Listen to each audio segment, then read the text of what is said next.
नमस्कार दोस्तों, Indian civil servant के यूट्यूब चैनल पर आप सभी का स्वागत है।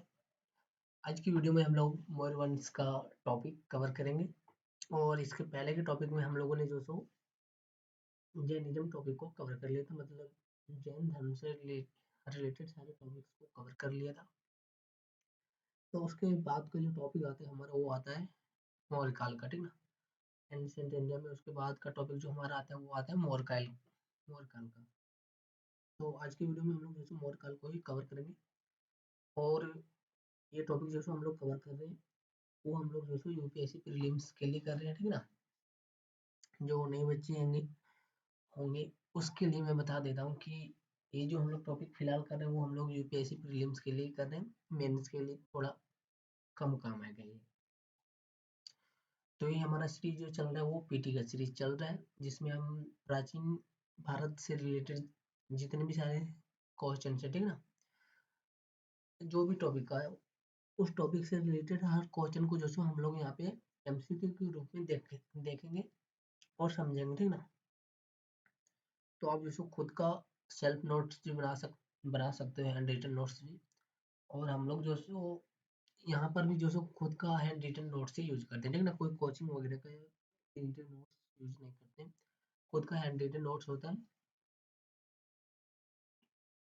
तो चलिए, जो आज हम लोग है सो मौर्य वंश का टॉपिक स्टार्ट करते हैं।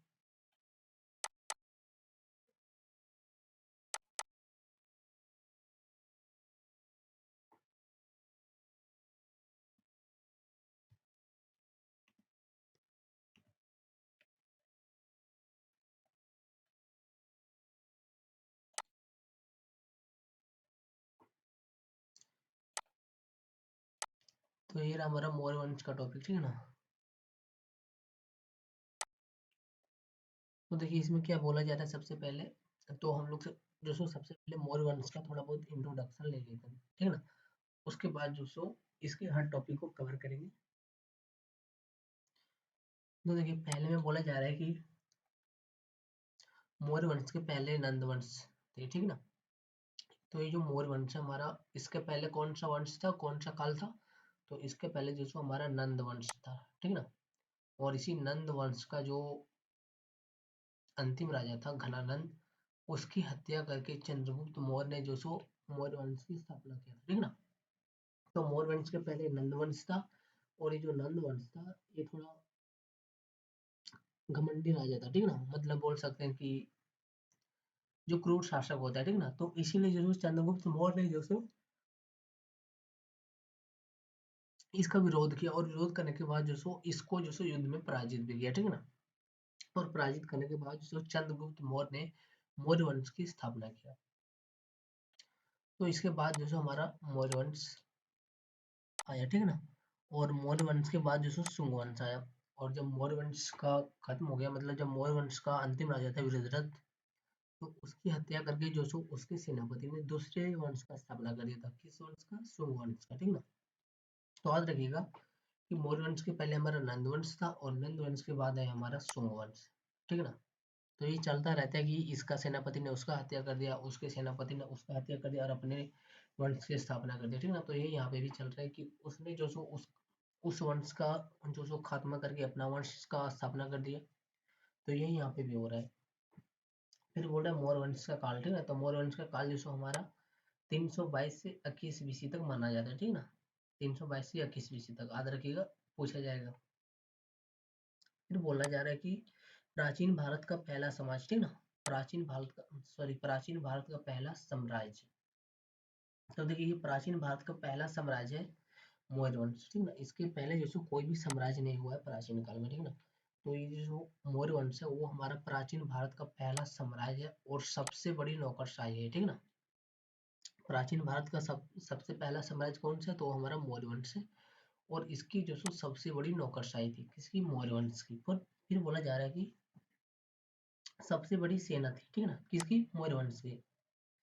तो ये जो मौर्य वंश है इसकी सबसे बड़ी सेना थी किस काल में, प्राचीन काल में, ठीक है ना। याद रखिए जितना भी हम यहाँ पे बात करेंगे वो सिर्फ प्राचीन काल के लिए होगा, ठीक है ना, किसी दूसरे काल के लिए नहीं।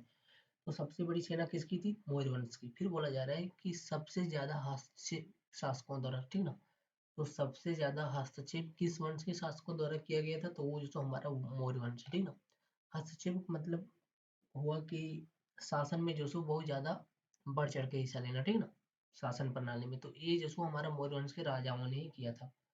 फिर बोला जा रहा है कि सबसे ज्यादा केंद्रीयकरण, ठीक ना, केंद्रीयकरण का मतलब हो गया कि हर लेवल पर जो सो एक प्रशासन का होना, ठीक ना। जैसे आज के वर्तमान युग में हम लोग देख सकते हैं कि एक होता है केंद्र लेवल पर, ठीक ना, फिर होता है एक प्रांत लेवल पर, फिर होता है एक जिला लेवल पर, फिर होता है एक गांव लेवल पर, ठीक ना, फिर उससे भी नीचे होता है अपने अपने घर के लेवल पर, ठीक ना। तो इसी तरह जो सो ये केंद्रीकरण है, ये केंद्रीकरण का दौर जो सो हमारा मौर्य वंश से स्टार्ट होता है, ठीक ना। और वहीं से, और ये जो केंद्रीकरण है वो मौर्य वंश में सबसे ज्यादा देखने को मिलता है। फिर बोल रहा है सबसे ज्यादा कल्याणकारी नीति अपनाने वाला राजवंश, ठीक ना। तो ये जो मौर्य वंश के राजा है उन्होंने सबसे ज्यादा कल्याणकारी नीति अपनाया था अपनी प्रजाओं के लिए, ठीक है ना, तो ये भी याद रखिएगा।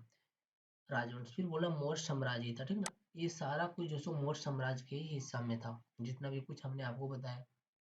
तो एक बात हम आपको पहले ही डिनोट कर देते हैं कि जितना भी यहाँ पे आपको लाइन देखने को मिलेगा, ठीक है ना, या फिर जितना भी तरह का आपको यहाँ पे फैक्ट देखने को मिलेगा, सब जो सो यूपीएससी के एग्जाम के लिए वेरी वेरी इंपॉर्टेंट है, ठीक है। कभी भी जो सो कोई भी साल भी जो सो एग्जाम में आ सकता है। तो यहाँ पे ध्यान ध्यान रखिएगा कि जितने भी सारे नोट्स बनाएंगे वो सिर्फ यूपीएससी के एग्जाम को ध्यान में रखकर बनाए गए, ठीक ना। मतलब कभी भी जैसे एग्जाम में आ सकता है, वही पॉइंट को हमने जैसे यहाँ पे नोट किया है जो यूपीएससी पूछ सकती है। ध्यान रखिएगा कि सारे पॉइंट जो हमारा इंपॉर्टेंट है, इसलिए सब पॉइंट को आप इसको समझ लीजिएगा और नोट डाउन कर लीजिएगा। फिर बोला जा रहा है मौर्य वंश के प्रमुख शासक, ठीक है ना। चलिए हम लोग जैसे मौर्य वंश में वैसे शासक तो बहुत हुए, लेकिन हम लोग जो सिर्फ प्रमुख शासन को देखेंगे जो मेन मेन हुए थे, ठीक है ना, जिन्होंने कुछ अच्छा किया है, कुछ बड़ा किया है। तो बोला जा रहा है कि चंद्रगुप्त ने जैन धर्म को बना लिया था, ठीक ना। चंद्रगुप्त ने जैन धर्म को अपना लिया था, मतलब वही चंद्रगुप्त मौर्य ने जिसने मौर्य वंश की स्थापना की था, उसने जो जैन धर्म अपना लिया था, ठीक ना।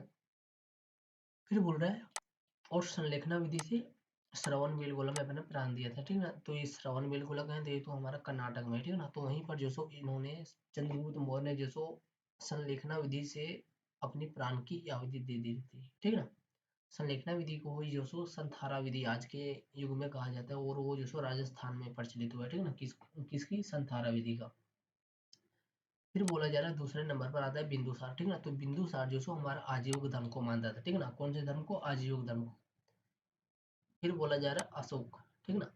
तो अशोक अशोक ने जो सो हमारा बौद्ध धर्म को अपना लिया था, और ये इसने बौद्ध धर्म कब अपनाया था, तो इसने जो सो कलिंग युद्ध के बाद जो सो कलिंग नरसंहार के बाद जो सो इन्होंने जो सो बौद्ध धर्म को अपनाया था, किसने, अशोक ने।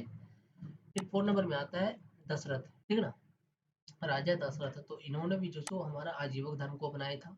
फिर आता है संप्रति, ठीक है ना। तो संप्रति ने जो सो हमारा जैन धर्म को अपनाया था। फिर 6 नंबर पे आता है वीरभद्र, ठीक है ना। वीरभद्र जो है उन्होंने जो सो बौद्ध धर्म को अपनाया था। तो अब यहाँ पे देख सकते हैं कि ये जो मौर्य वंश है, इस काल के राजा जो है वो जनरली जो सो हमारा जैन और बौद्ध धर्म को ही अपना रहे हैं, ठीक है ना। कोई दूसरा धर्म यहाँ पे आपको देखने को नहीं मिल रहा है। तो इससे एक सीख ये भी मिल रहा है कि यहाँ पे जो जिस धर्म को संरक्षण मिला हुआ इस काल में, उसमें से कोई एक ही धर्म होगा, या तो बौद्ध धर्म को संरक्षण मिला होगा या तो जैन धर्म को संरक्षण मिला होगा, ठीक है ना। कोई तीसरे धर्म को जो सो बहुत कम ही मात्रा में संरक्षण मिला होगा। तो आप यहाँ से खुद भी आप अनुमान लगा सकते हो उतना, ठीक है ना। आपको हर बात हम बता नहीं सकते कि यहाँ पे ऐसा होगा ऐसा होगा, आपको यहाँ पर पढ़ते ही समझ जाना चाहिए। पढ़ते ही समझ जाना कि यहाँ पे अगर इस धर्म के लोग हैं सिर्फ मानने वाले, तो इसका मतलब हुआ कि संरक्षण भी सिर्फ उसी धर्म को ज्यादा मिला होगा, बाकी तीसरे धर्म को कम ही संरक्षण मिलता होगा, ठीक ना। फिर बोला जा रहा है मौर्य वंश ने सबसे ज्यादा श्रमण धर्म को संरक्षण दिया, ठीक ना। तो श्रमण धर्म में कौन कौन से आता है, तो श्रमण धर्म में सिर्फ हमारा वही आता है जो 6ठी शताब्दी से पूर्व चली आ रही, ठीक ना। मतलब वही जैन हो गया, बौद्ध हो गया, ठीक ना, यही सब। तो श्रमण धर्म को सिर्फ संरक्षण क्यों दिया, क्योंकि जो सो उस काल में जो सो हमारा सिर्फ वही धर्म था, ठीक ना। ऐसा नहीं कि उन्होंने दूसरे धर्म के प्रति जो सो कड़ा रवैया अपनाया, ठीक ना, या फिर कोई गलत रवैया अपनाया, तो ऐसा नहीं। इन्होंने जो सो इन्होंने श्रमण धर्म को सिर्फ इसीलिए संरक्षण दिया क्योंकि उस टाइम जो सो सिर्फ वही धर्म था, कोई दूसरा धर्म था ही नहीं, ठीक ना। तो इसीलिए जो सो उस टाइम जो सो श्रमण धर्म को खूब मात्रा में संरक्षण मिला।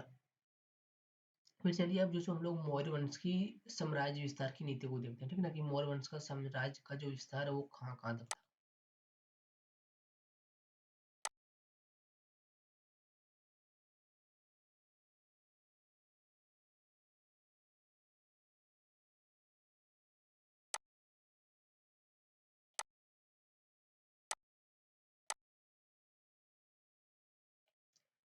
तो देखिए इसमें बोला जा रहा है कि कश्मीर से कर्नाटक, ठीक ना, कश्मीर से सीधा कर्नाटक तक, और इधर बंगाल, ठीक ना, वर्तमान बंगाल नहीं, पहले वाला बंगाल यानी बांग्लादेश, बांग्लादेश से लेकर इधर सौराष्ट्र तक, सौराष्ट्र मतलब गुजरात तक।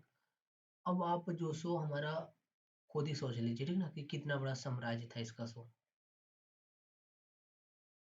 ये साम्राज्य का इसका विस्तार, ठीक ना, कश्मीर से कर्नाटक और इधर बंगाल से पूरा सौराष्ट्र। सिर्फ नॉर्थ इंडिया में जैसे हमारा कुछ ही स्टेट छूटा है, ठीक ना, जैसे केरल हो गया, तमिलनाडु हो गया, यही सब स्टेट जैसे छूटा है, बाकी पूरा भारत इसने जो कवर करके रखा था मौर्य साम्राज्य ने। अब देखिए इसमें कौन कौन सा स्टेट जो हमारा आता है, ठीक ना, इसकी सीमा में कौन कौन सा स्टेट आता था, सो देखिए पंजाब आता था, राजस्थान आता था, सिंध आता था हमारा इधर, फिर बलूचिस्तान आता था, ठीक ना, अफगानिस्तान वाला उधर जो बलूचिस्तान है, पाकिस्तान वाला एरिया वाला जो दोनों कवर करता है, वो भी जो हमारा आता था इसी में मोरवंश में। फिर आता था पेशावर, ठीक है ना, जो अभी पाकिस्तान में। फिर कंधार आता था, ठीक ना, कंधार मतलब वही जो इधर अफगानिस्तान में, कंधार आता था हमारा, काबुल आता था, ठीक ना। तो आप समझ सकते हैं कि इसका एरिया का जो विस्तार है वो इधर इधर तक था, ठीक ना, मध्य एशिया के सीमा तक भी जो सो इसका विस्तार था। फिर बोला जा रहा है कश्मीर गुजरात, महाराष्ट्र, कर्नाटक, आंध्र प्रदेश, उड़ीसा, बंगाल, नेपाल और उत्तराखंड इनके सीमा में शामिल थे, ठीक ना। हम देख सकते हैं कि यहाँ पे नेपाल भी जो सो इसके सीमा में शामिल था, ठीक ना। एक डिबेट आता है कि कश्मीर इसके इलाके में था, इसके सीमा में था या नहीं, ठीक ना। आपसे मेंस में सवाल पूछा जाएगा कि बहुत कोई बोलता है कि कश्मीर जो सो मौर्य वंश की सीमा में नहीं था, क्यों, क्योंकि वहां पे जो सो मौर्य वंश का कोई अभिलेख नहीं मिला, ठीक ना। जैसे हर जगह से आपको अ, अशोक का अभिलेख देखने को मिलेगा, ठीक है ना, जितने भी स्टेट हैं, जितने भी सीमा इलाका है, वहाँ पे लगभग हर जगह जो सो आपको अशोक के अभिलेख देखने को मिल जाएंगे, लेकिन कश्मीर जो है वो एकमात्र ऐसा राज्य है, एकमात्र ऐसा उसका सीमा वाला इलाका है जहाँ से जो सो मौर्य वंश का कोई अभिलेख नहीं मिला, ठीक ना। तो फिर जो सो कैसे पता चलता कि कश्मीर उसकी सीमा में था या नहीं, तो देखिए एक किताब है राजतरंगिणी, ठीक है ना। कौन सी किताब है, राजतरंगिणी, और ये इसको लिखा किसने, तो ये जो सो हमारा इसकी रचना जो सो कलहन ने किया, ठीक ना, कलहन, कलहन ने अपनी पुस्तक लिखी राजतरंगिणी, ठीक ना। और उसी राजतरंगिणी किताब से जो सो पता चलता है कि ये जो कश्मीर है, ठीक ना, कश्मीर जो सो मौर्य वंश की सीमा में भी था। बाकी वहां से कोई अभिलेख वगैरह नहीं मिला है, तो ध्यान रखिएगा, आपसे पूछ पूछ देगा कि कश्मीर से मौर्य वंश का अभिलेख मिलता है, ठीक ना, तो ये बात गलत हो जाएगा, क्योंकि कश्मीर से हमको मौर्य वंश का कोई भी अभिलेख नहीं मिलता, बाकी सारी जगहों से मौर्य वंश का अभिलेख मिलता है। इसीलिए यहाँ पे डिबेट होता है कि कश्मीर इसके इलाके में था या नहीं, ठीक ना। तो कश्मीर इसके इलाके में था या नहीं, उसका एकमात्र स्रोत है कल्हन की राजतरंगिणी पुस्तक, ठीक ना। फिर बोला जा रहा है तमिलनाडु, केरल और असम इसके सीमा में नहीं था, ठीक ना। तमिलनाडु जो सो इसके सीमा में नहीं था, केरल भी इसके सीमा में नहीं था, असम भी नहीं था, ठीक ना, इधर ईस्ट इंडिया से जो सो हमारा असम भी नहीं था। फिर बोला जा रहा है कि कल्हन की राजतरंगिणी किताब से यह पता चलता है कि कश्मीर भी मौर्य साम्राज्य की सीमा में था, ठीक ना, हम लोग को पहले समझा दें। फिर बोला जा रहा है कि मौर्य साम्राज्य के भौगोलिक विस्तार को जानने के लिए जो सो सबसे महत्वपूर्ण स्रोत है, ठीक ना, मतलब इसका विस्तार कहाँ कहाँ तक था, ठीक ना, इसकी सीमा का विस्तार कहाँ तक था, कहाँ तक था, तो उसको जानने का सबसे महत्वपूर्ण स्रोत हमारा वही है अशोक का अभिलेख, ठीक ना। जहाँ जहाँ से अशोक का अभिलेख मिला वहां से इतिहासकार ये अनुमान लगाते हैं कि यहाँ तक जो सो मौर्य वंश की सीमा था, ठीक ना। बट कश्मीर से हमको कोई भी अभिलेख नहीं मिला मौर्य वंश का, तो इतिहासकार मानते हैं कि इसकी सीमा जो सो कश्मीर में शायद नहीं रहा होगा। लेकिन फिर जो राजतरंगिणी है, ठीक ना, कलहन की, वो बताता है कि नहीं, मौर्य वंश की सीमा जो सो कश्मीर तक भी था। फिर बोला जा रहा है कश्मीर से अशोक का कोई अभिलेख नहीं मिला, ठीक ना, वही बात हो गया कि कश्मीर से कोई अभिलेख ही नहीं मिला, तो हम कैसे मान लें कि मौर्य वंश की सीमा कश्मीर तक था। अब चलिए हम लोग जो सो मौर्य वंश का प्रशासन का नीति देखते हैं, ठीक ना, कि ये जो सो प्रशासन अपना कैसे चलाता था, ठीक ना, कि ये अपना जो प्रशासन है वो हमारा कैसे चलाता था।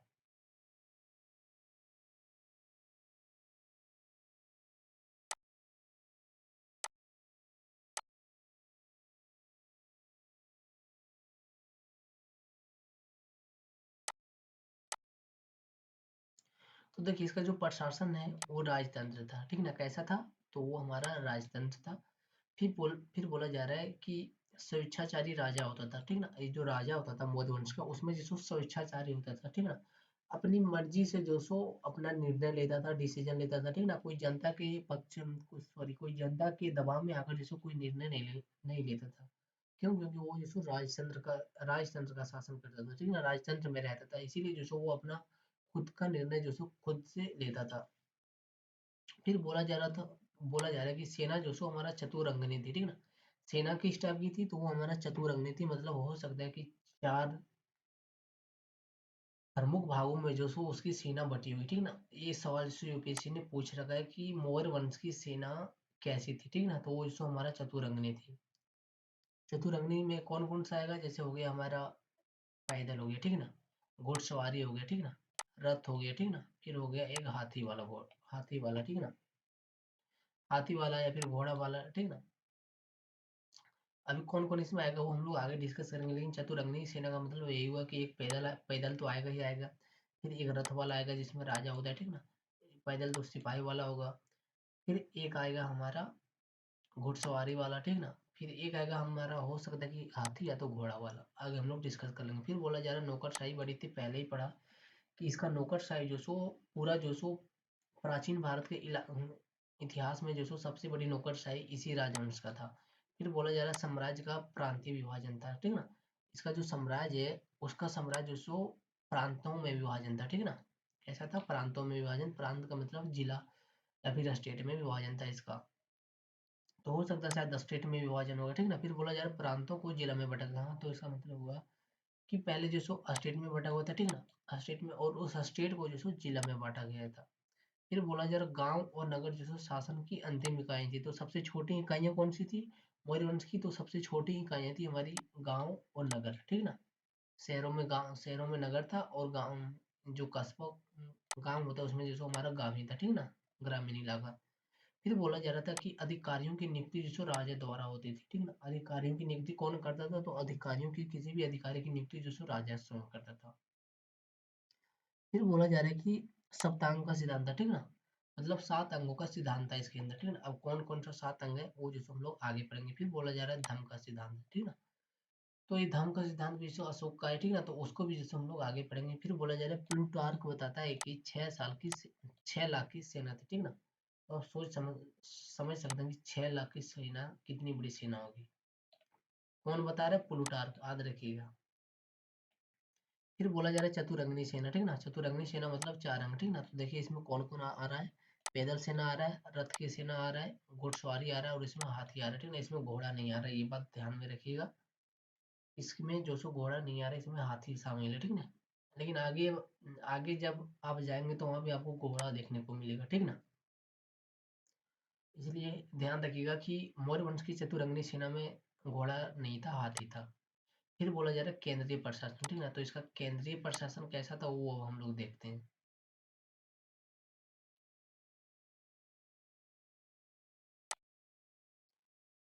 तो देखिए सेना थी, ठीक ना, सेना तो थी। फिर बोला जा रहा है न्याय का विभाग था, ठीक ना। न्याय का जो विभाग होता है, जैसे आज के मॉडर्न इंडिया में हमारा न्याय का विभाग है, सेना का विभाग है, गुप्तचरी का विभाग है। इन सभी का विभाग जो सो अलग अलग है। तो इसी तरह जो सो मौर्य वंश में भी था, गुप्तचरी का विभाग था, सार्वजनिक निर्माण का विभाग था, जिसमें आपका किसी भी तरह का निर्माण हो गया, सड़क वगैरह, नदी वगैरह, पुल वगैरह, इसका भी विभाग था। फिर बोला जा रहा विभिन्न मामलों के अध्यक्ष थे, ठीक ना। सभी मामलों का जो सो एक अध्यक्ष होता था। फिर कर का प्रणाली, ठीक ना। अब देखेंगे हम लोग आगे कि सबका जो सो कैसे कैसे जो सो डिवाइड किया गया था, कैसे कैसे जो सो बांटा गया था। तो देखिए यहाँ पे बोला जा रहा है पहली बार जो सो न्याय को आपराधिक और दीवानी मामले में बांटा गया, ठीक ना। तो ये जो न्याय को जो सो आपराधिक और दीवानी मामले में बांटा गया आज के जमाने में, वो कब बांटा गया था? तो वो हमारा मौर्य वंश में बांटा गया था, ठीक ना। और जो ये जो कंटका शोधन है, ठीक ना। तो इस शब्द का मतलब क्या होता है? तो कंटका शोधन का मतलब होता है आपराधिक मामले, ठीक ना। आपराधिक मामले जैसे मतलब हो गया कि रेप, ठीक ना। रेप हो गया, कोई अपराध वगैरह हो गया, कोई बड़ा बड़ा अपराध हो गया, क्रिमिनल हो गया, ठीक ना। तो ये सारे मामले जो सो हमारा इसमें आ जाते हैं। और जो दीवानी मामले होते हैं, जिसमें जो सो पैसा प्रॉपर्टी वगैरह से, लैंड वगैरह से, मैटर होता वो सब हमारा दीवानी मामले आएगा। और दीवानी मामले को उस टाइम बोला जाता था धर्म अस्थीय, ठीक ना। क्या बोला जाता था? धर्म अस्थीय। और आपराधिक मामले को उस टाइम बोला जाता था कंटका शोधन।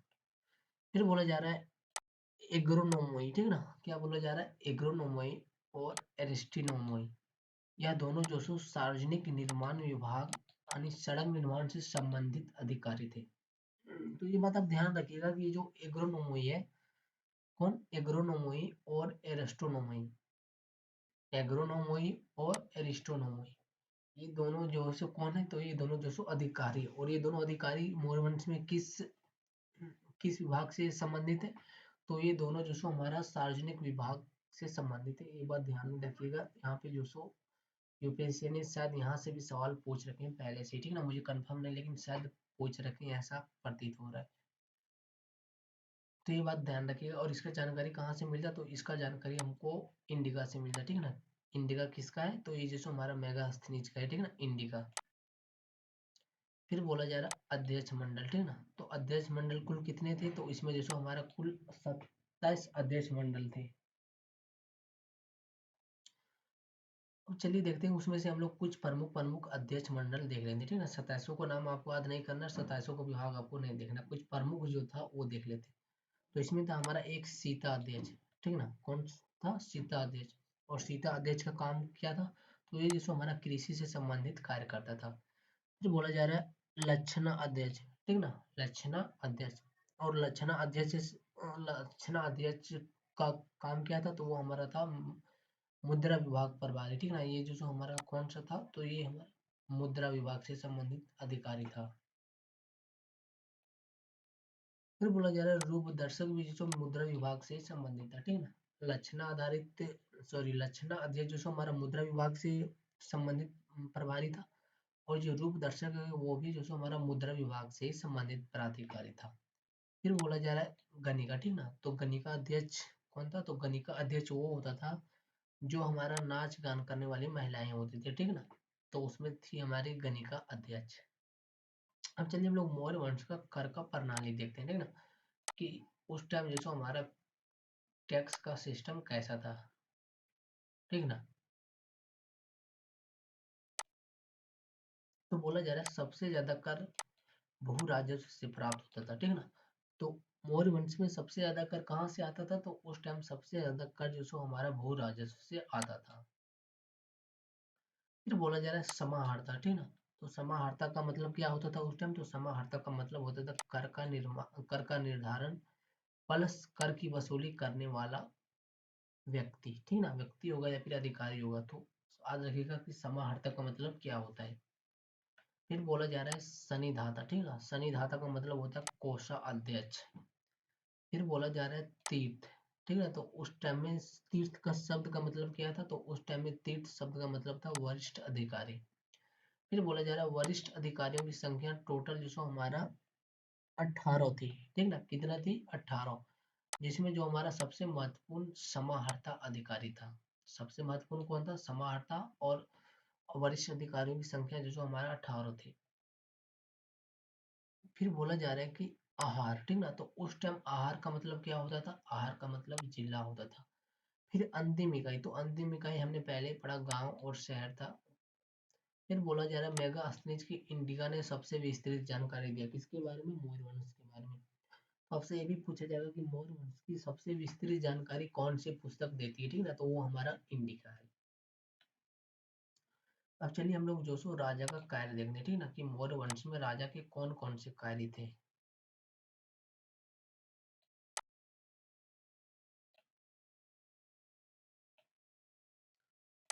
तो देखिए बोला जा रहा है सुरक्षा करना, न्याय देना, सार्वजनिक निर्माण करना, ठीक ना। फिर बोला जा रहा है संपूर्ण विकास करना, सांस्कृतिक कार्य करना, जन कल्याण करना। ये सारे कार्य जिसको राजा करते थे, ठीक ना।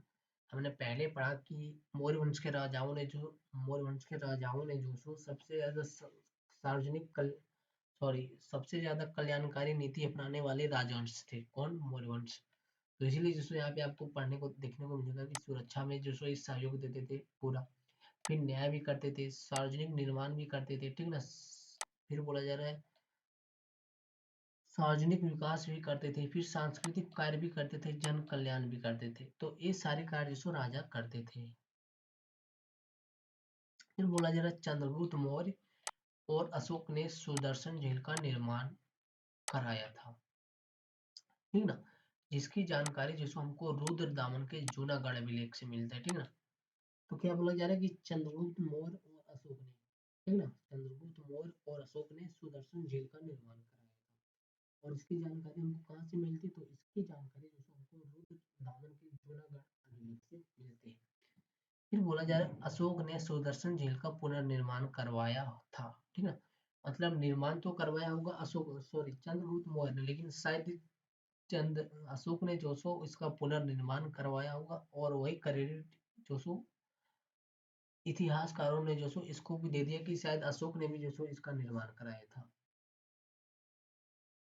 फिर बोला जा रहा है कई सारे प्राकृतिक एवं खनिज संसाधनों पर राज्य का जो सो नियंत्रण था, ठीक है।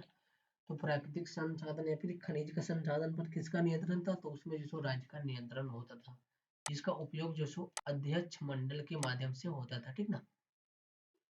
तो इसका उपयोग किसके माध्यम से होता, तो वो हमारा अध्यक्ष मंडल के माध्यम से होता था। फिर बोला जा रहा है बंजर भूमि का मालिक राजा होता था, ठीक है ना। तो बंजर भूमि का मालिक कौन होता था, तो बंजर भूमि का मालिक जो सो हमारा जनरली राजा होता था, और जो अच्छी भूमि होती थी उसके मालिक जो सो हमारा किसान होते थे, ठीक ना, ताकि जो सो वो अपनी भूमि में जो सो फसल की उपजाऊ कर सके।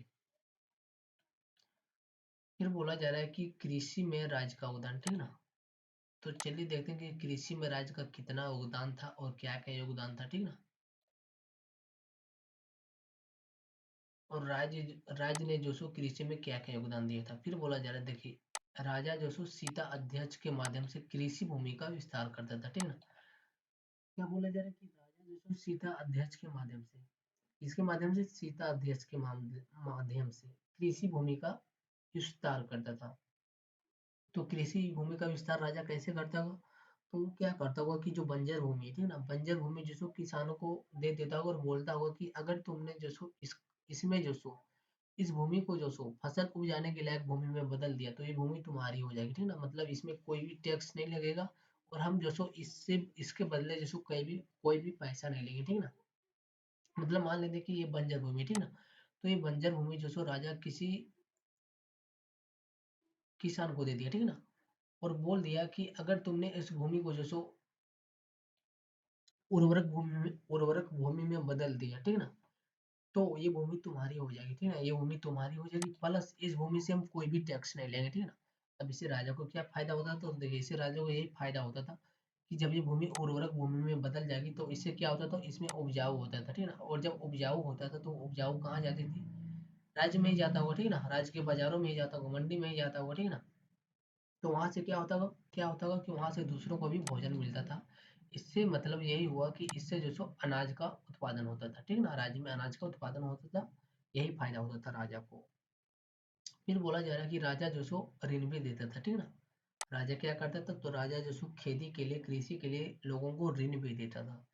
फिर बोला जा रहा है कि राजा जो सो कृषकों को उत्पादन के लिए साधन भी देता था, ठीक ना। अगर किसी व्यक्ति के पास साधन नहीं, जैसे जमीन हो गया, पानी हो गया, मशीन हो गया, ठीक है ना, बीज हो गया, अगर वैसा कुछ नहीं है तो राजा वो सब भी देता था।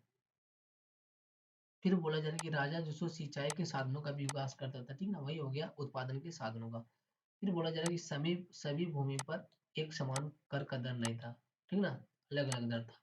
जैसे जो भूमि राजा ने आपको दिया, ठीक ना, आपके पास अगर कुछ भी नहीं है और राजा ने आपको दिया सारा कुछ, भूमि दिया, पानी दिया, बीज दिया, सिंचाई वगैरह का दिया, सुविधा हल वगैरह दिया, तो उसमें जैसे टैक्स की मात्रा बहुत ज्यादा होगी, ठीक ना। क्यों, क्योंकि वो सारा कुछ आपको जो सो राजा नहीं दिया। लेकिन अगर आपका अपना भूमि है और सब कुछ अपना, और सब कुछ उत्पादन के संसाधन आपके, तो वहाँ पे आपको बहुत कम टैक्स देने पड़ते थे, ठीक ना। वैसी भूमि पर राजा बहुत कम टैक्स लेता था। लेकिन जो भूमि राजा देता था और संसाधन भी राजा देता था, तो उस भूमि पर टैक्स की मात्रा बहुत ज्यादा होती थी। तो यही यहाँ पे बोला जा रहा है कि सभी भूमि पर टैक्स की मात्रा अलग अलग थी, ठीक ना। फिर बोला जा रहा है कि कर का दर जो सो भूमि की उर्वरता पर निर्भर करता था, ठीक ना। तो ये भी याद रखिएगा कि कर की दर जो सो उस टाइम किस पे निर्भर करती थी, भूमि की उर्वरता पर। अगर भूमि की जो उपजाऊ शक्ति बहुत ज्यादा है तो उसमें जो सो टैक्स भी वैसा ही लगता था, ठीक ना। बंजर भूमि पर कोई भी टैक्स नहीं था, ठीक ना। सिर्फ सिर्फ टैक्स जो सो हमारा उपजाऊ भूमि पर ही देखने को मिलता है। फिर बोला जा रहा है कि राज्य की भूमिका पर भी राज्य की भूमिका पर भी कर का निर्भर था, ठीक ना। मतलब वो भूमि जो सो कैसी है तो उसके डिपेंड के अनुसार भी जो सो उस पे कर का निर्धारण किया जाता था।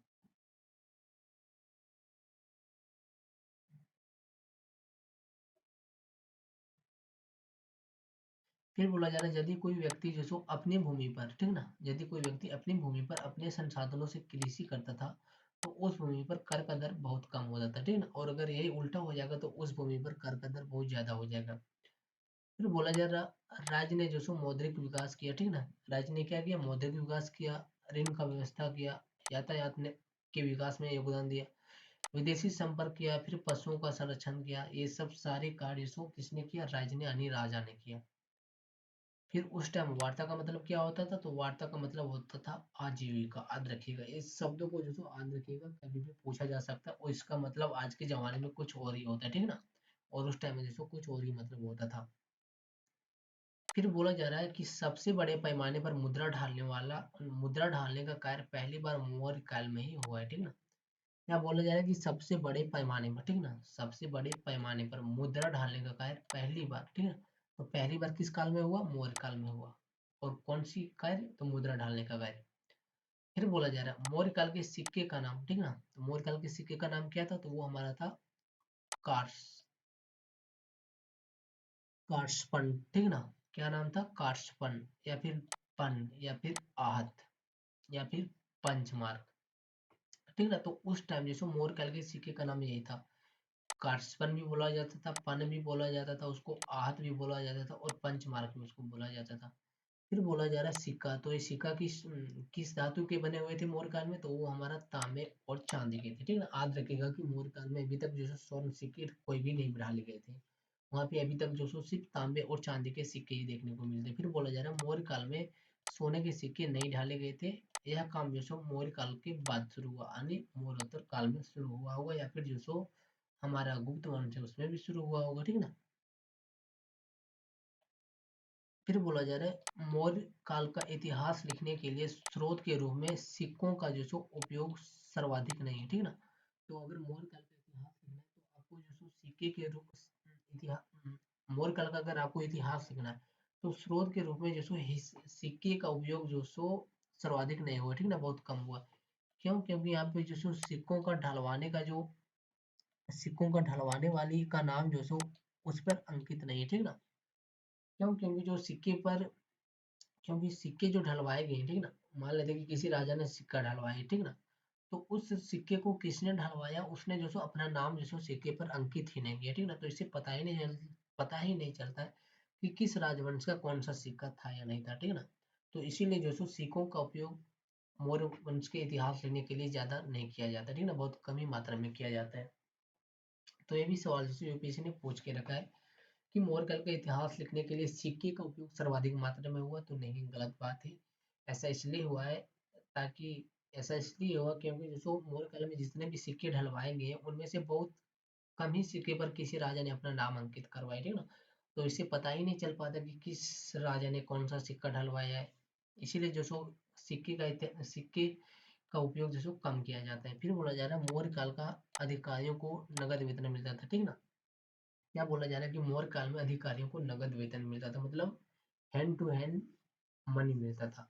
लेकिन आपको कुछ काल में देखने को मिलेगा कि बहुत कालों में जैसो अधिकारियों को नगद पैसा नहीं मिलता था, ठीक ना। हो सकता है जमीन मिलता हुआ, हो सकता है मंथली मिलता हुआ, हो सकता है ईयरली मिलता हुआ, ठीक ना।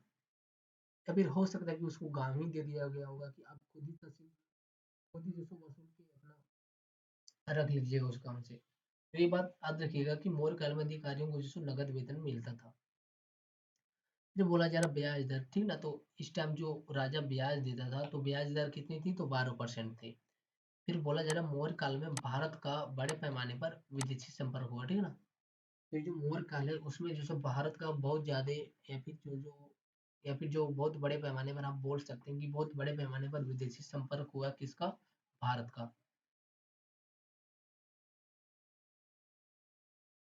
फिर बोला जा रहा अशोक ने पशुओं के संरक्षण के लिए भी अस्पताल बनवाए थे, ठीक ना। तो अशोक ने जो सो पशुओं के संरक्षण के लिए भी अस्पताल बनवाए थे। तो ये बात ध्यान में रखिएगा, क्योंकि ऐसा फैक्ट कहीं कहीं भी कोई कोई काल में देखने को मिलेगा कि किसी राजा ने पशुओं के लिए अस्पताल बनाए हुए, ठीक है ना। तो याद रखिएगा कि अशोक ने जो पशु के लिए भी जो अस्पताल बनवाए थे। तो बोला जा रहा है सांस्कृतिक कार्य, ठीक है ना, राज्य का सांस्कृतिक कार्य। तो चलिए जैसे हम लोग देखते हैं कि राज्य का सांस्कृतिक कार्य क्या था। बोला जा रहा है सामान्य तौर पर जो राजा धार्मिक स्वतंत्रता देते थे, ठीक है ना। क्या बोला जा रहा है कि सामान्य तौर पर राजा धार्मिक स्वतंत्रता देते थे। ऐसा नहीं था कि आपको बोला जा रहा था कि आप यही धर्म का पालन कीजिए, किसी दूसरे धर्म का पालन नहीं कीजिए। तो ऐसा नहीं था, सभी को जो धार्मिक स्वतंत्रता थी, अपनी धर्म को मानने की आजादी थी। फिर बोला जा रहा है समानता देते थे, ठीक ना, समानता भी देते थे, आप जो भी कुछ करना चाहे कर सकते थे। सबको संरक्षण भी देते थे, ठीक ना। ऐसा नहीं कि सिर्फ अमीर वर्ग को या फिर सिर्फ जो बड़े वर्णों को संरक्षण देते थे, ऐसा नहीं है। फिर बोला जा रहा है श्रमण धर्म, ठीक ना। तो श्रमण धर्म में कौन कौन आता था, हम पहले बताए थे, बौद्ध आता था, जैन आता था, आजीवक आता था, वो वरीयता थी, ठीक ना। उसको वरीयता इसीलिए थी क्योंकि उस टाइम जो सिर्फ वही धर्म था, बाकी कोई दूसरा धर्म था ही नहीं, बहुत कम मात्रा में था कोई धर्म हुआ तो, ठीक ना। इसीलिए जो उस टाइम उस धर्म को वरीयता प्राप्त थी। ऐसा नहीं कि उस धर्म को जो मानने वाले ज्यादा थे, इसीलिए जो उस धर्म को बढ़ा चढ़ा दिया गया, ठीक ना। तो ऐसा नहीं है, उस धर्म को सिर्फ इसीलिए बढ़ा चढ़ा दिया गया क्योंकि उस धर्म के जो उस टाइम जो बहुलता थी, ठीक ना। उस टाइम जो सिर्फ वही धर्म एक जो बड़ी मात्रा में थी। फिर बोला जा रहा है चंद्रगुप्त मौर्य ने जो राजप्रसाद, ठीक ना, क्या बोला जा रहा है, राजप्रसाद या फिर राजमहल का निर्माण कराया था। अभी राजप्रसाद क्या है, तो राजप्रसाद एक जो महल का नाम है, ठीक ना। क्या बोला जा रहा है कि चंद्रगुप्त मौर्य ने जो राजप्रसाद या फिर राजमहल का निर्माण कराया था। राजमहल का मतलब हो गया कि वही जो राजा का महल होता है, ठीक ना। राजमहल का निर्माण कराया था, जिसकी जानकारी का स्रोत है इंडिका, ठीक ना। तो इंडिका से हमको ये पता चलता है कि जो राजमहल है उसका निर्माण जो चंद्रगुप्त मौर्य ने करवाया है, ठीक ना। किसने करवाया, चंद्रगुप्त मौर्य ने। लेकिन ये जो फायान है, ठीक ना, कौन है, फायान चीनी यात्री, उन्होंने कहा कि यार राजमहल जो अशोक ने बनाया है। तो देखिए इसमें भी डिबेट है, ठीक ना। एक तो इंडिका बोल रहा है कि जो राजमहल का निर्माण जो अशोक ने करवाया, सॉरी चंद्रगुप्त मौर्य ने करवाया। लेकिन जो फायान है वो फायान बोल रहा है कि इसने अशोक ने जो राजमहल का निर्माण करवाया, ठीक ना। तो हम जो जनरली जो फायान की बात को नहीं मान सकते, ठीक ना। क्यों, क्योंकि फायान भी जो स्वयं जो हमारा बौद्ध धर्म से था, ठीक ना। तो हो सकता है कि वो अपने धर्म के लोगों को बढ़ा चढ़ा के बोलता होगा, ठीक है ना। क्यों, क्योंकि अशोक भी जो हमारा बाद में जो उसने भी जो बौद्ध धर्म अपना लिया था, इसीलिए हो सकता है कि फायान जो अपने धर्म के सपोर्ट में ऐसा बोल रहा होगा कि नहीं, कि राजमहल का निर्माण जो अशोक ने करवाया, चंद्रगुप्त ने नहीं करवाया, ठीक ना। लेकिन हम इंडिका को प्रूफ इसलिए मान सकते हैं क्योंकि इंडिका उस टाइम लिखी गई है जब चंद्रगुप्त मौर्य का काल था, ठीक ना। मतलब जब मौर्य वंश का काल था तभी उसी टाइम जिसको इंडिका लिखा गया, ठीक ना। और इंडिका किसने लिखा है, तो वो जो हमारा मेगा अस्थनीज ने लिखा है, ठीक ना। मेगा अस्थनीज ने लिखा है इंडिका, ठीक ना। और इंडिका जो मेगा अस्थनीज ने इंडिका उसी टाइम लिखा है जब चंद्रगुप्त मौर्य का काल था, ठीक ना। तो उसने जो झूठा कोई चीज नहीं लिखा होगा, क्योंकि इन दोनों के बीच कोई रिश्ता नहीं था, चंद्रगुप्त मौर्य और इंडिका, सॉरी मेगा अस्थनीज के बीच, ठीक ना। इसीलिए जो इंडिका का प्रमाण है वो जो बहुत सच होते हुए दिखता है। मतलब जो इंडिका का प्रमाण है वो सच दिखता है। और जो फायान बोल रहा है कि इसने जो राजमहल का निर्माण करवाया, तो वो गलत दिखता है, ठीक ना। तो इसीलिए हम फायान की बातों को नकार सकते हैं। फिर बोला जा रहा है कि अशोक ने पहली बार बड़े पैमाने पर स्तूपों का निर्माण करवाया। ये बात बिल्कुल सही कि इसने बड़े पैमाने पर बौद्ध स्तूपों का निर्माण करवाया है। जो बोला जा रहा है स्तूप का मतलब क्या होता है, तो स्तूप का मतलब होता है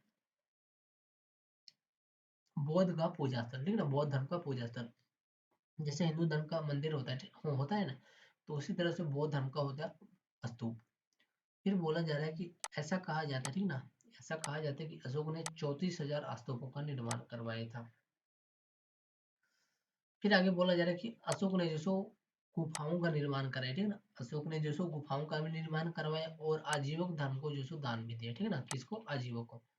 तो आपसे पूछा जाएगा कि आजीवकों को गुफा दान किसने भी दिया, किस राजा ने दिया था, तो वहां पे आपका आंसर होगा अशोक ने दिया था। फिर बोला जा रहा है अशोक ने स्तंभों का भी निर्माण कराया था, ठीक है ना, किसकी, स्तंभों का भी तथा मूर्तियों का भी। बोला जा रहा है अशोक ने धम्म का विचार दिया, ठीक है ना, जो धम्म पहले हम लोग पढ़े थे, तो ये धम्म का विचार किसने दिया, अशोक ने, ठीक है ना। और इसका मतलब हुआ विस्तार की नीति का त्याग, ठीक है ना, धम्म का मतलब धम्म की नीति में अशोक ने क्या बोला, तो उसने बोला कि विस्तार की नीति मतलब साम्राज्यवाद की नीति का त्याग, मतलब अब जो सो हम साम्राज्यवाद की नीति को नहीं अपनाएंगे। फिर आगे देखिए बोला जा रहा है राज्य के जन कल्याणकारी, ठीक ना, तो राज्य का जन कल्याणकारी क्या था, वो अब हम लोग देखने जा रहे हैं। तो देखिए राज्य के जन कल्याण कार्य में क्या क्या आता है, सो बोला जा रहा है कि अर्थशास्त्र का सिद्धांत है, ठीक है ना। तो अर्थशास्त्र का सिद्धांत क्या है, तो वो हमारा प्रजा ही सुख में, प्रजा के सुख में ही जो सो राजा का सुख है, ठीक है ना। तो ये किसका सिद्धांत है, अर्थशास्त्र का सिद्धांत क्या है, प्रजा के सुख में ही राजा का सुख है। अब देखिए अशोक का सिद्धांत, बोला जा रहा है समस्त प्रजा मेरी संतान है। तो ये सिद्धांत अशोक ने कब दिया था, जब उन्होंने कलिंग का युद्ध जीता था, ठीक है ना, जब कलिंग का नरसंहार किया था, यानी पिता तुल्य शासन। तो ध्यान में रखिएगा कि जो समस्त प्रजा मेरी संतान है, इस ये सिद्धांत किसने दिया, कभी भी पूछा जा सकता है। बोला जा रहा है अनुसंधान, तो अनुसंधान का मतलब होता था राजकीय दौरा। अब चलिए हम लोग जो सो मौर्य वंश का समाज देखते हैं, ठीक ना, कि उस टाइम जो सो मौर्य वंश का समाज कैसा था। देखिए बोला जा रहा है वर्ण और जाति, ठीक ना।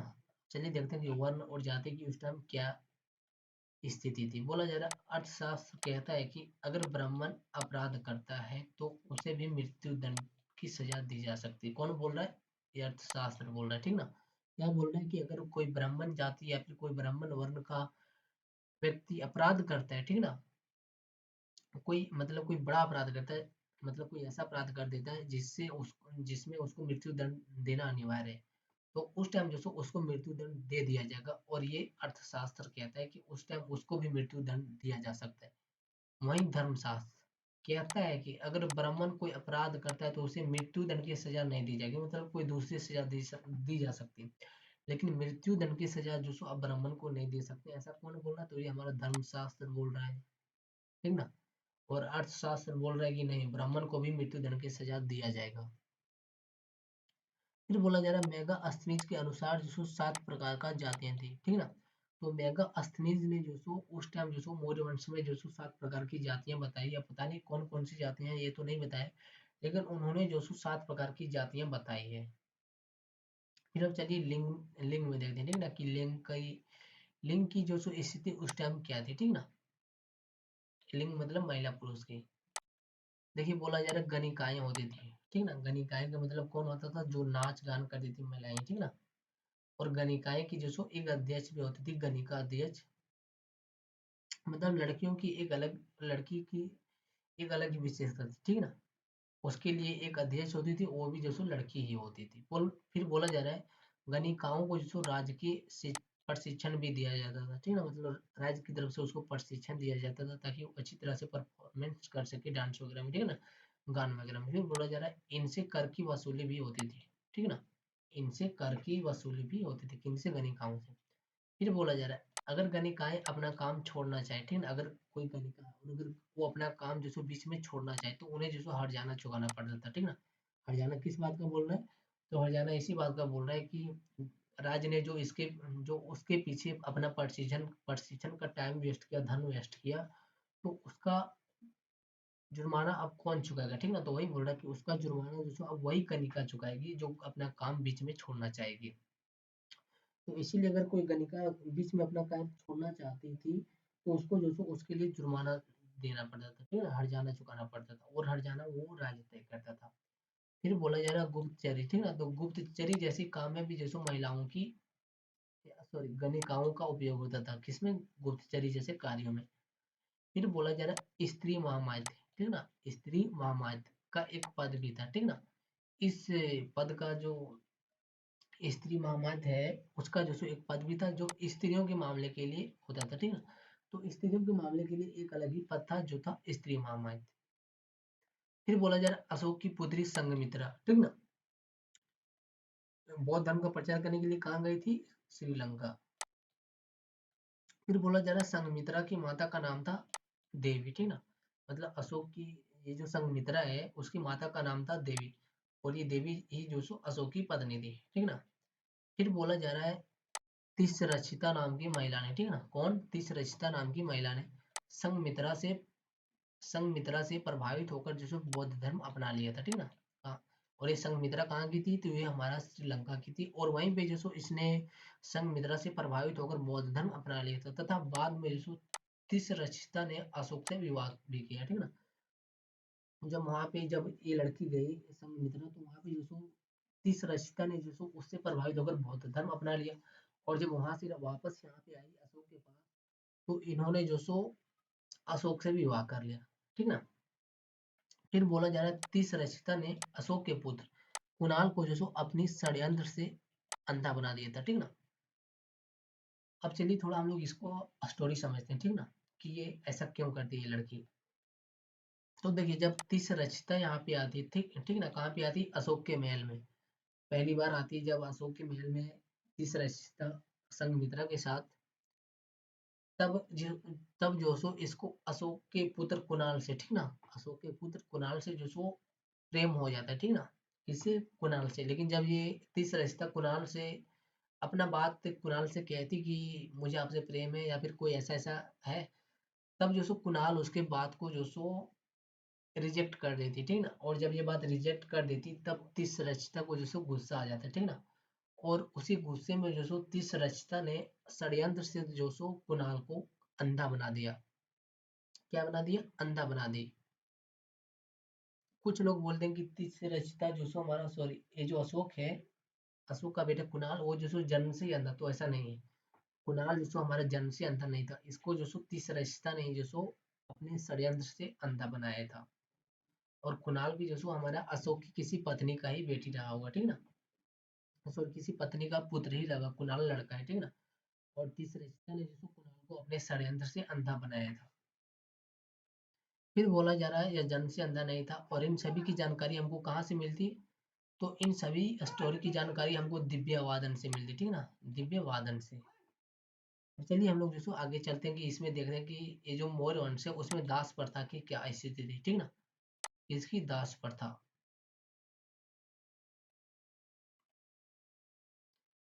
देखिए बोला जा रहा है ग्रीस स्रोत में कहा गया है कि भारत में दासता नहीं थी, ठीक ना। क्या बोला गया है ग्रीस स्रोत में? जो ग्रीस से जितने भी रिलेटेड स्रोत है उसमें बोला जा रहा है कि भारत में दासता नहीं थी। मतलब हो सकता है कि उस टाइम दास्तान नहीं होगी, इसीलिए उन्होंने बोल दिया कि भारत में दास्तान नहीं थी। बोला जा रहा है अर्थशास्त्र, ठीक है ना। अर्थशास्त्र में बोला जा रहा है कि 10 कल्प अध्याय में 8 प्रकार की दास्ता की बात है, ठीक है ना। ये जो 10 कल है, 10 कल है, ठीक ना।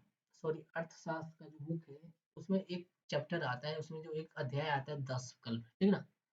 अर्थशास्त्र का ही एक अध्याय है 10 कल्प, और उसी अध्याय में जो 8 प्रकार की दास्ता की बात कही गई है, ठीक ना। जैसे देखिए जो प्रमुख दास है उसकी हम लोग चर्चा करते हैं। पहला आता है उदार दास, ठीक ना।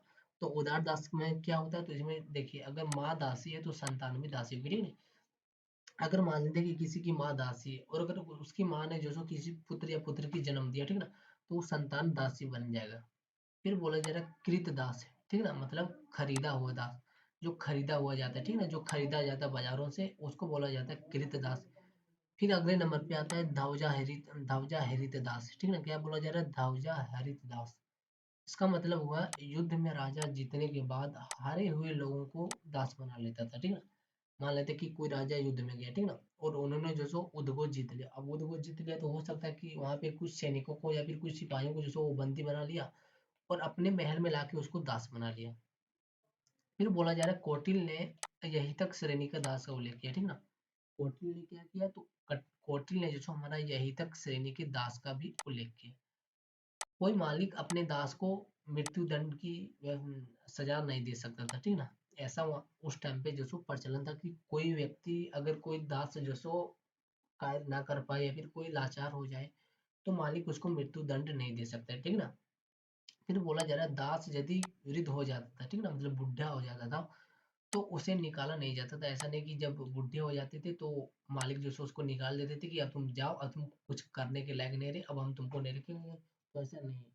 दास तब भी जो सो उसको, सॉरी, मालिक तब भी जो सो उसको रखता था अपने यहाँ। फिर बोला जा रहा है मालिक जो सो मृत दासों का दाह संस्कार भी करवाता था, ठीक ना। ऐसा नहीं कि जब कोई दास की मृत्यु हो जाती थी तो उसको राजा फेंक देता था या फिर उसका मालिक जो सो उसको फेंक देता था। तो ऐसा नहीं, मालिक जो सो उसका अंतिम संस्कार भी करवाता था। फिर बोला जा रहा है भारत में दासों पर आधारित अर्थव्यवस्था नहीं थी, ठीक ना। तो जो भारत में जो दासों पर आधारित अर्थव्यवस्था की बात की जाती, तो वो भारत में हमारा नहीं थी। फिर बोला जा रहा है भारत में दासों से अच्छा व्यवहार किया जाता था। तो ये किस काल की बात हो रही है? ये हमारा प्राचीन काल की बात हो रही है, ठीक ना।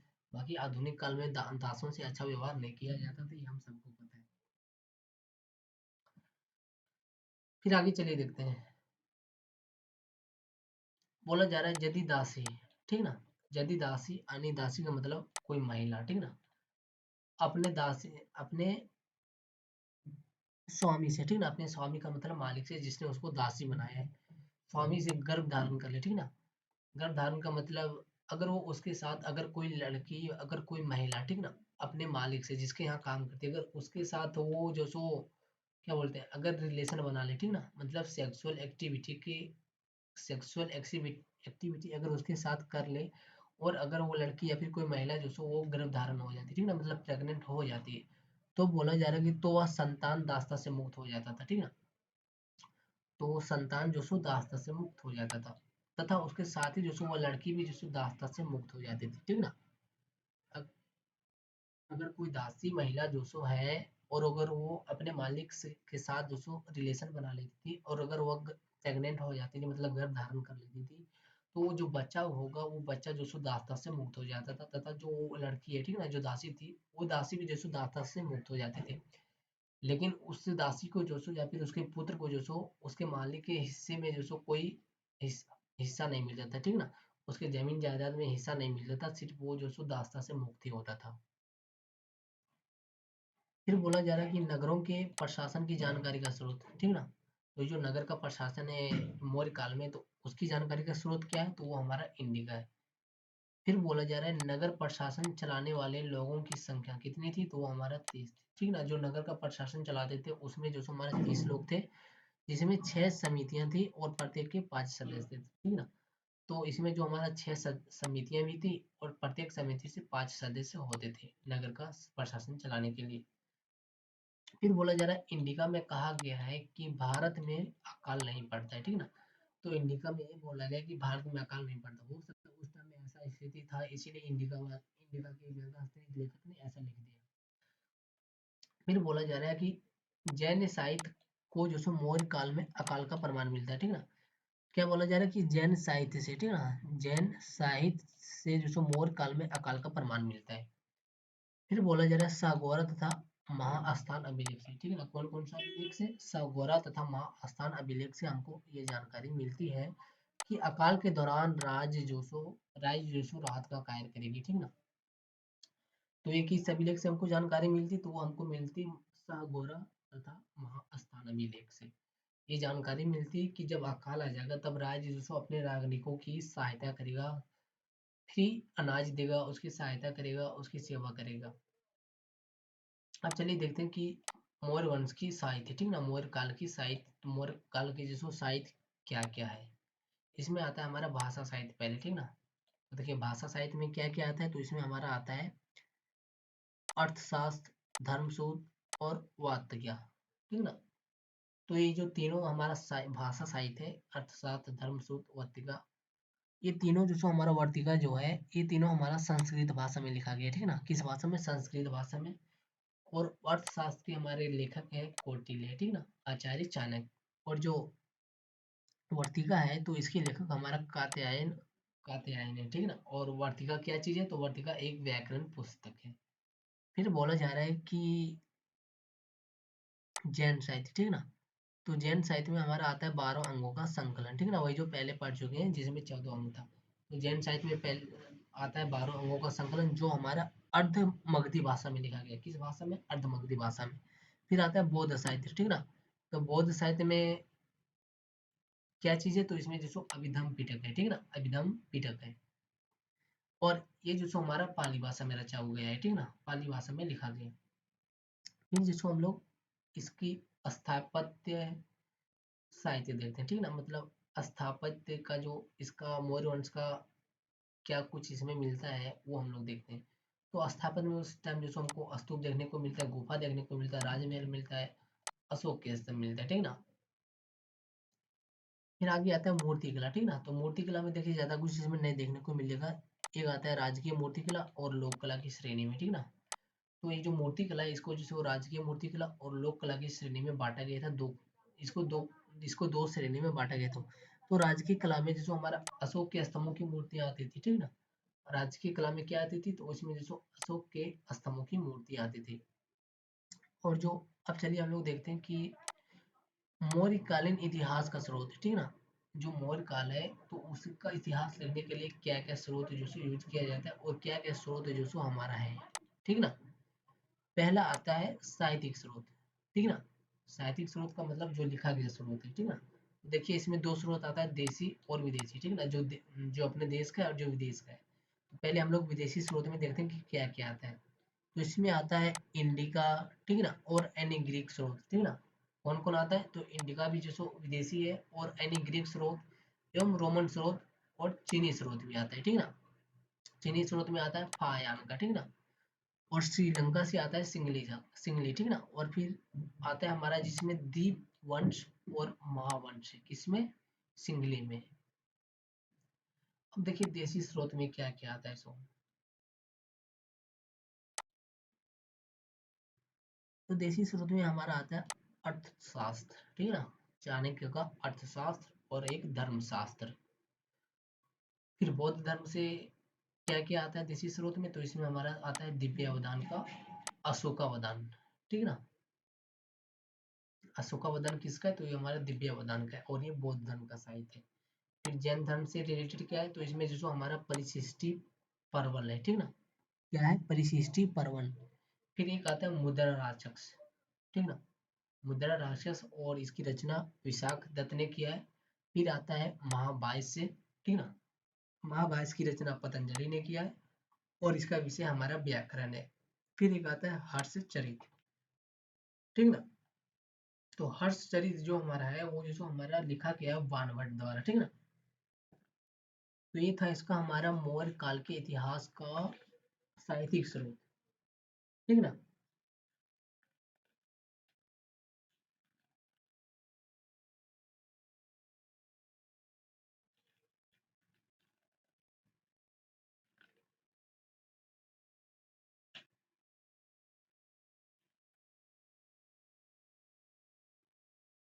और एक एक बात आता है कि मौर्य काल की लिपि कैसी थी, ठीक ना। तो मौर्य काल की लिपि जो हमारी है वो हमारा मौर्य काल की लिपि ब्राह्मी लिपि थी, ठीक ना। याद रखिएगा मौर्य काल की लिपि हमारा ब्राह्मी लिपि है।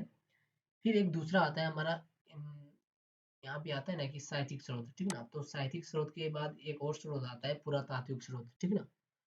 पुरातात्विक स्रोत, पुरातात्विक स्रोत में हम हमारा आता है सिक्का वगैरह, ठीक ना। सिक्का आ जाएगा, मृत भांड आ जाएगा, अभिलेख आ जाएगा, महल आ जाएगा, गुफा आ जाएगा, मंदिर वगैरह आ जाएगा, ठीक है ना। तो मंदिर खैर उस टाइम तो बना ही नहीं था, लेकिन हम आपको बता रहे हैं कि उसमें क्या क्या आता है जो, ठीक ना। तो ये था हमारा मौर्य काल का साहित्यिक स्रोत और पुरातात्विक स्रोत।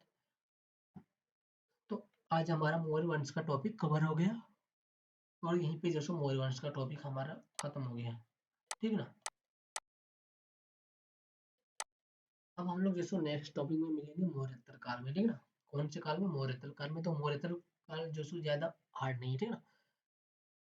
उसमें जो सो सब इसी का उल्टा हो जाएगा मौर्य काल का, ठीक ना। कुछ कुछ इसका भी चलता है और कुछ कुछ जो सो वहाँ पे चेंजिंग हो जाता है।